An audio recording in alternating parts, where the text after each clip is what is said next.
Hello everyone. So welcome to session 29 of IS Baba's rapid revision series of 500 high probable topics for prelims 2020.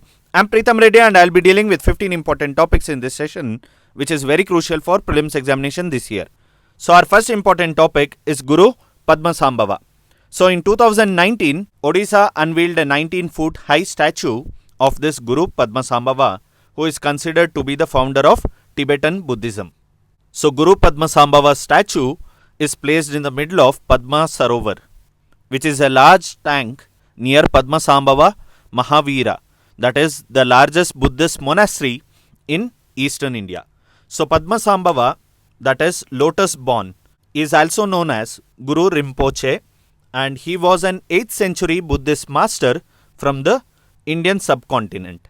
And Padmasambhava is considered to have helped with construction of first Buddhist monastery in Tibet, and also number of legends have grown around Padmasambhava's life and deeds, and he is widely venerated as a second Buddha, especially by adherents of Tibetan Buddhism in Tibet, Nepal, Bhutan and Himalayan states of India and elsewhere. And next important point is the Nyingma school considers Padmasambhava to be a founder of their tradition. So Padmasambhava, he introduced the people of Tibet to the practice of Tantric Buddhism, and he is regarded as the founder of the Nyingma tradition. So this Nyingma tradition is the oldest of the 4 major schools of Tibetan Buddhism, and the Nyingma tradition actually comprises several distinct lineages that all trace their origins to Guru Padmasambhava. Okay, so remember Guru Padmasambhava, he was considered as founder of Tibetan Buddhism, and he is also known as Guru Rinpoche, and he is considered to be second Buddha, and he is also regarded as the founder of Nyingma tradition. So next important topic is festivals in news. So first one is Ambubachi Mela. So this is a 4-day fair to mark the annual menstruation of the goddess of Kamakya temple, Assam. So for prelims you have to remember it is associated with Kamakya temple in Assam, and it marks the menstrual period of the goddess. So this Kamakya temple, it is one of the 51 Shakti Peeths or seat of Shakti followers, each representing a body part of Sati, that is Lord Shiva's companion. So the temple Sanctum Sanctorum houses the Yoni, that is female genital, symbolized by a rock. So the temple priests consider this ritualistic fair celebrating the goddess period is one of the reasons why the taboo associated with menstruation is less in Assam compared to other parts of India. And also the attainment of womanhood of girls in Assam is celebrated with a ritual called Tuloni Biya, meaning small wedding. Next important festival is Chaitra Jatra festival. So this festival is held in Odisha's Tara Tarini Hill Shrine, and this Tara Tarini Hill Shrine is located on the banks of Rushikulya river, which is a major center of Shakti worship in Odisha. And we also know that after Gairimata of Odisha, the Rushikulya river has emerged as the second largest nesting site of the endangered olive ridley turtles. And also Indian Navy's sailboat, that is INSV Tarini, was named after this Tara Tarini Hill Shrine. And INSV Tarini was in use as the first Indian all-woman crew who had circumnavigated the globe. Next important festival is Naukai Juhar. So it is also celebrated in Odisha and adjoining areas of Jharkhand. So this Naukai Juhar is an agricultural festival, and it is observed to welcome the new rise of the season. And this Naukai Juhar, it is observed the day after the Ganesh Chaturthi festival, and people offer the newly harvested crop called Nabana to their respective presiding deities as a part of the ritual. Next important festival is Attukal Pongala. The Attukal Pongala is a 10-day long festival which is held in Attukal Temple, Thiruvananthapuram, Kerala. And this Attukal Pongala is considered to be the largest congregation of women for a festival in the world. So Pongala, which means to boil over, is the ritual in which women prepare sweet paisam, that is Pongal, and offer it to the goddess or Bhagavati. So the ritual can only be performed by women, you have to remember. And the festival commences with a musical rendering of the story of the goddess Kannagi, story of the goddess Kannagi Charitam, that invokes the victory of good over evil by the slaying of Pandyan king. And this Attukal temple is also known as the Sabrimala of women. Next important topic is baobab tree. So this baobab tree was in news recently. It is actually known in India as Kalpavriksha or wish fulfilling tree, and it is a rare sight. So across the country, not more than 200 are found, and mostly in isolated pockets of Gujarat, Maharashtra, and a few in Jharkhand. So this baobab has high medicinal and nutritional value, much like the neem tree. So this baobab is native to Africa and of the 9 species of genus Adansonia in the world. So Madagascar is home to 6 species, while 2 are native to the mainland Africa and Arabian Peninsula, and 1 is native to Australia. So people in many African countries use this baobab to treat malaria and infertility. And this baobab has high levels of vitamin C, potassium, phosphorus and antioxidants. So the African baobab, known as the tree of life, can live for 1,000 years, and it yields fodder, medicinal compounds and many such products. So remember, baobab trees, they are native to Africa. Next important topic, National Animal Disease Control Program and National Artificial Insemination Program. And also next topic, Swachhata Hi Seva campaign. So recently Prime Minister launched this National Animal Disease Control Program, especially to control and eradicate 2 important diseases associated with livestock. One is foot and mouth disease and the second one is brucellosis. So the major aim of this National Animal Disease Control Program is to vaccinate over 600 million cattle in an effort to mitigate the 2 important diseases, foot and mouth disease and brucellosis.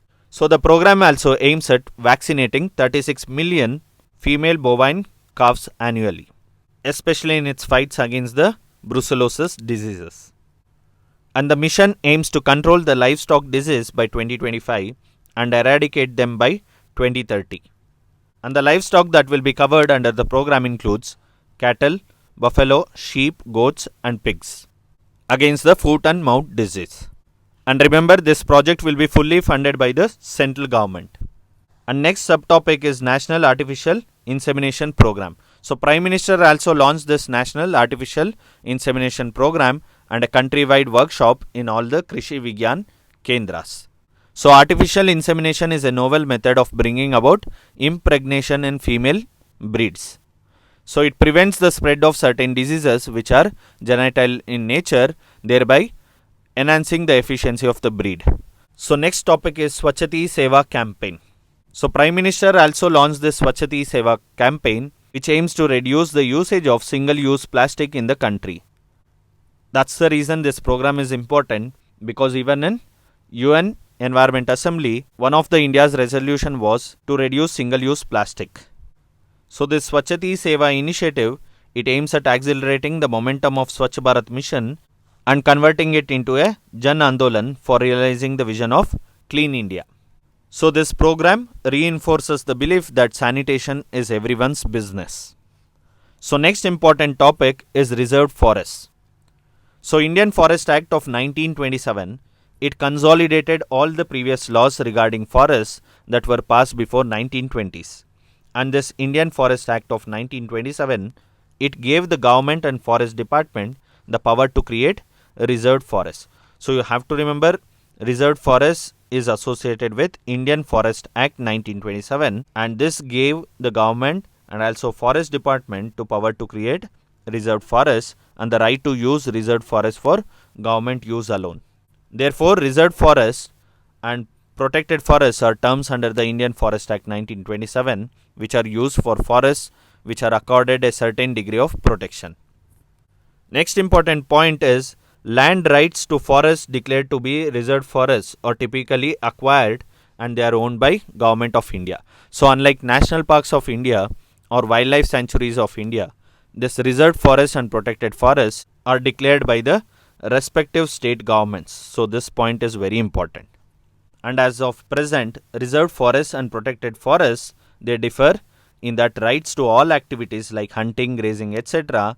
in reserved forests are banned unless specific orders are issued otherwise. So next important topic is wildlife habitats. So you have to remember wildlife habitats, it is associated with Forest Rights Act, that is Scheduled Tribes and Other Traditional Forest Dwellers Recognition of Forest Rights Act. So this particular Forest Right Act, it defines critical wildlife habitat. So this particular Forest Right Act, they define critical wildlife habitat as such areas of national park and sanctuaries that has to be kept as inviolate for the purposes of wildlife conservation as determined and notified by the Ministry of Environment, Forest and Climate Change after open process of consultation by an expert committee on a case-by-case basis following scientific and objective criteria. So for prelims, just know that wildlife habitats, they are provided under Scheduled Tribes and Other Traditional Forest Dwellers Recognition of Forest Rights Act 2006. So next important topic is eco-sensitive zone. So this eco-sensitive zones or ecologically fragile areas, they are areas notified by the Ministry of Environment, Forests and Climate Change around protected areas, national park and wildlife sanctuaries. So here the important catch is these eco-sensitive zones, they are around protected areas, national park and wildlife sanctuaries. And next important point is activities conducted in this eco-sensitive zone, they are regulated under the Environment Protection Act of 1986 and no polluting industry or mine is allowed to come up in such areas. And as a general principle, width of the eco-sensitive zone could go up to 10 km around a protected area.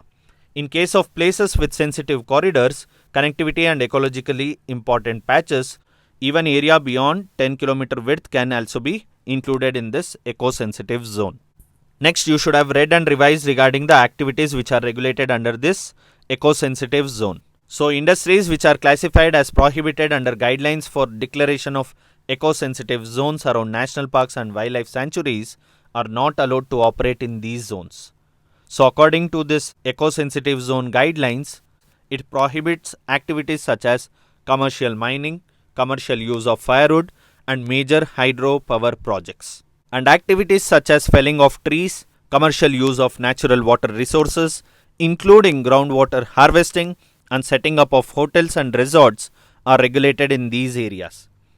The basic aim is to regulate certain activities around national parks and wildlife sanctuaries so as to minimize the negative impacts of such activities on the fragile ecosystem encompassing the protected areas. Next important point what you have to know is the rules for this eco-sensitive zone or the eco-fragile zone are based on the Environment Protection Act 1986. So this eco-sensitive rules, they are based on the Environment Protection Act 1986. However, the Environment Protection Act does not mention the word eco-sensitive zones. And next you have to know both Environment Protection Act as well as Environment Protection Rules. It says that central government can restrict areas in which any industries or any operations or processes shall not be carried out or shall be carried out subject to certain safeguards. So these two clauses under Environment Protection Act and Environment Protection Rules, they have been effectively used by the government to declare eco-sensitive zones or ecologically fragile zones. So next important topic is conservation reserves. So these protected area categories were first introduced in Wildlife Protection Amendment Act of 2002, which is an amendment to the Wildlife Protection Act 1972.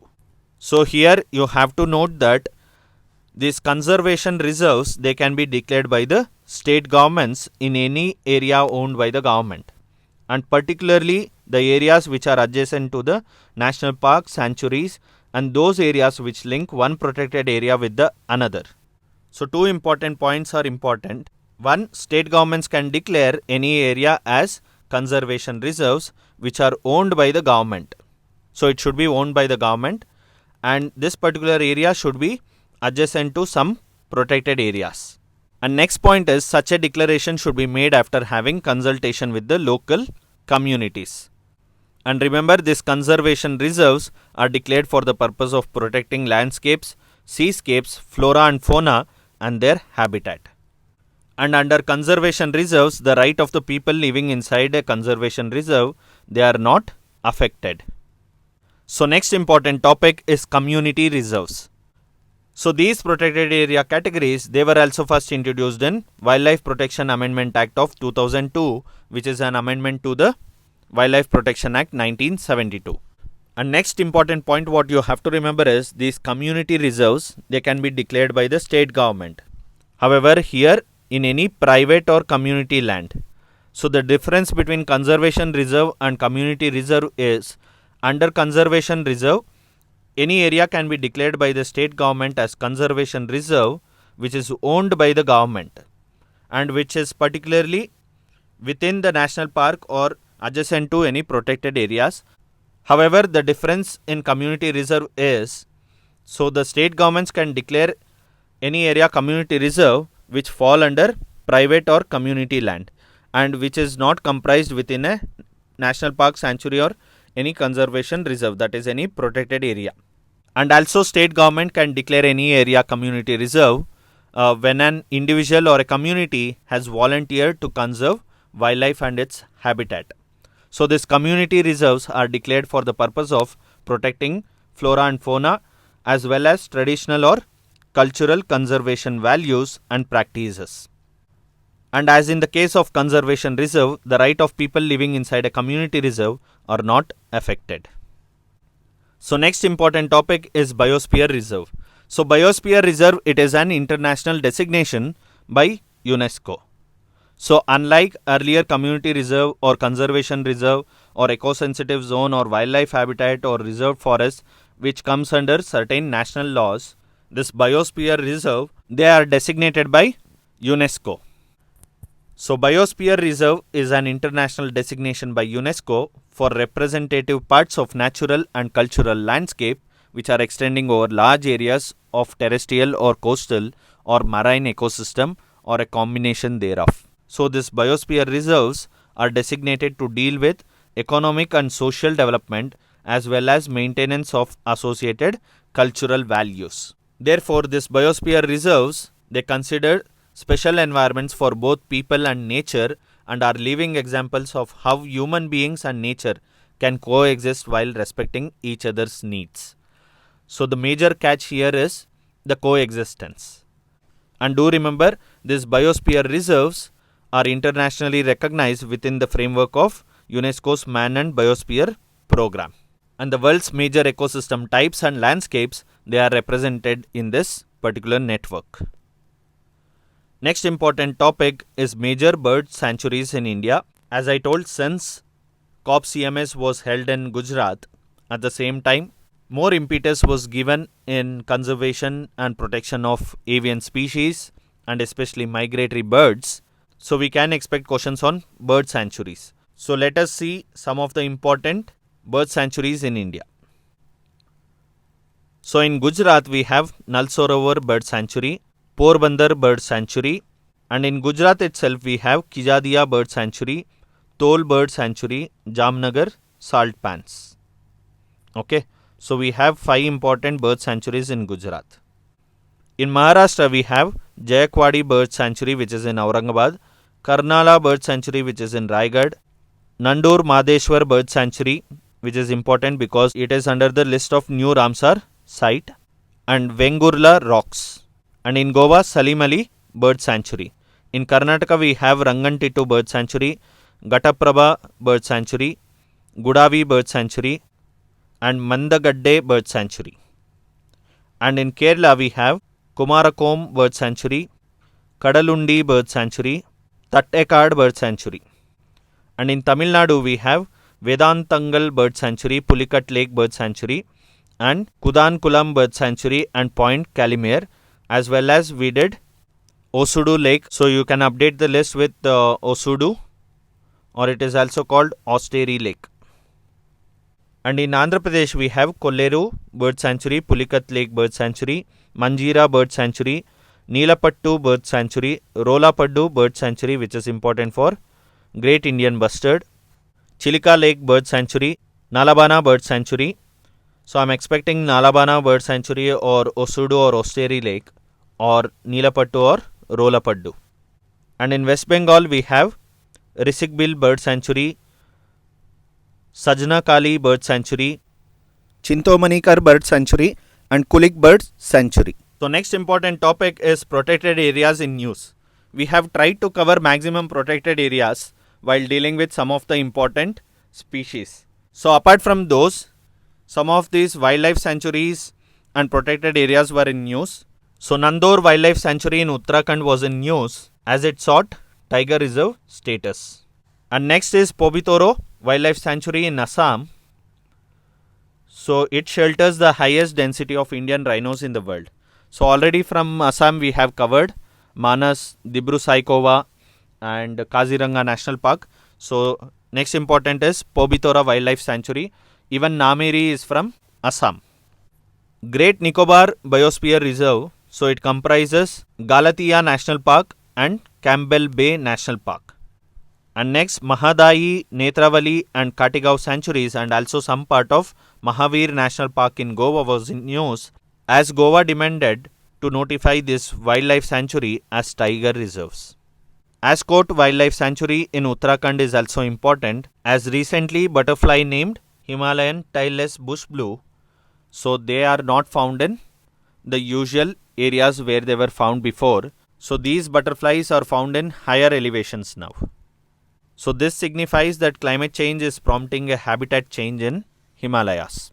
So next important topic is pollutants and some of the important areas to focus. So as I said earlier, do read about nitrogen and nitrogen cycle because there was International Nitrogen Management System and also 2019 Colombo Declaration on Sustainable Nitrogen Management. And do read about asbestos and also sulfur cycle is important as in recent report it was provided India is largest sulfur dioxide emitter.